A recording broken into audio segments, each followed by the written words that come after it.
Greetings, Uncle Travelling Matt here, and welcome to another of my videos on pilgrim places in the British Isles. And today what I want to talk about is the shrine of St Melangell at Pennant Melangell in the heart of Wales. So I went there this weekend. It's far from being the first time I went. I can't remember how I first heard about that shrine, but it was many years ago. And from the very first visit, I've been captivated. It's an absolutely gorgeous place, really powerful, really. I don't know how to say this, but Welsh spirituality and Welsh Christianity is very distinctive from that of England. And it's only when I started exploring Welsh pilgrimage places that I understood that the country that I probably subconsciously always seen as like this extension of England where you go on holidays when you're a kid, that's a bit exotic, but basically the same country, actually isn't. It's got a whole different history. It's got a whole different aura to it. And St Melangell is probably one of the most typical places for that. And it's a very humble and very earthy church. And there's a few of these in Wales, and I've not seen anything that compares in either England or Scotland or even Ireland, to be honest.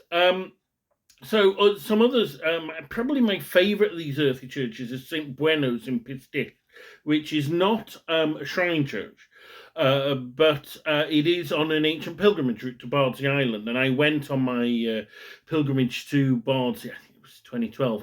It's in the videos, I'll put the link in. That's an incredible one. They have straw on the floor there. Also Holy Cross in Munt, in kind of 2/3 down on the coast. St Govan's Chapel, built into the rock on the south coast of Pembrokeshire, recently used in his dark materials, actually. St Isio's in Patricio, which is in South Wales, near the English border. That place, more than anything else, reminds me of Pennant Melangell. And St Raglan's are on the coast near Carnarvon, and St Killin's, Llankilin, up in the north near to Conway. They're all these incredible, earthy, humble, ancient churches. But Melangell is up there with the best, and it's up there with the best because it is an incredible church. It's an incredible setting. There's a great story behind it, but also because of what they've done there today. And I'm going to talk a little bit about that in a second. First, the story. So St Melangell was a 7th century saint, born around 600 AD, something like that. And she's said to have been the daughter of an Irish king.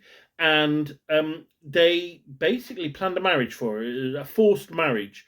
And so she ran away. She ran away from this attempted forced marriage and got on a boat and crossed the Irish Sea, and then, went far into the depths of Wales to this isolated valley, which is now the Tanat Valley, where she lived, it's said, for 15 years.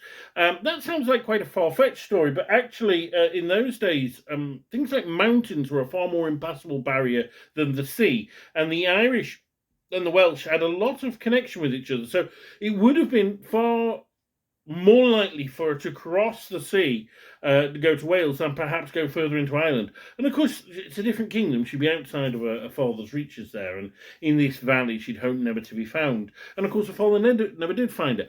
But she was found because after she'd been there for 15 years, there was a Prince of Powys, and his name was Brockwell, or Brockwell, I don't quite know how you pronounce it. And he was out hunting in the valley with his dogs, and he was chasing a hare. And they chased the hare up to the head of the valley. And that's what Pennant means, but it means head of the valley. And they found the hare sheltering in the robes, in the dress of a beautiful young woman who was deep in prayer. And the dogs wouldn't attack. And he tried to blow his bugle to get the dogs to attack, and the bugle stuck to his lips. He couldn't make any sound, and he realized this was God and this was her piety, and so because of this, he granted the whole valley to her and what became her community of nuns. And of course, it was a Celtic community, so less hierarchical than the kind of monasteries that we think of in medieval Europe. They would have been living in little cells quite informally as a group.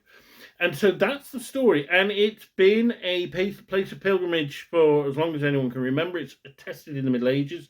And the church that we have today dates from around 1150. But what's remarkable is it's still a shrine church in that Melangell shrine is there, and it's you've got the normal body of the church, and then behind that you've got this Romanesque shrine to her, and it is said to be the earliest Romanesque shrine that's surviving, at least in Northern Europe. But it's what happened. It was destroyed in the Reformation, so the shrine was completely destroyed, and the pieces were scattered about and built into walls and stuff. And then in the late 80s and early 90s, they restored the church. And when they did it, they found all these bits of the shrine and they put it together. And they put it together to rebuild the shrine and make it a shrine church again. So the shrine utilizes parts of the original shrine, and where they couldn't find those, they used different colored stone or concrete to copy the original design. And so you have this wonderful shrine in a church, this humble church, and it's really ancient, and it's a very powerful place to kneel down and pray, and lots of people do it. And of course, because of her story about the hare, hares are her symbol. So people will leave pictures of hares, and there's carvings of hares and statues of hares and stuff around, because that's seen as her symbol. And so there was that.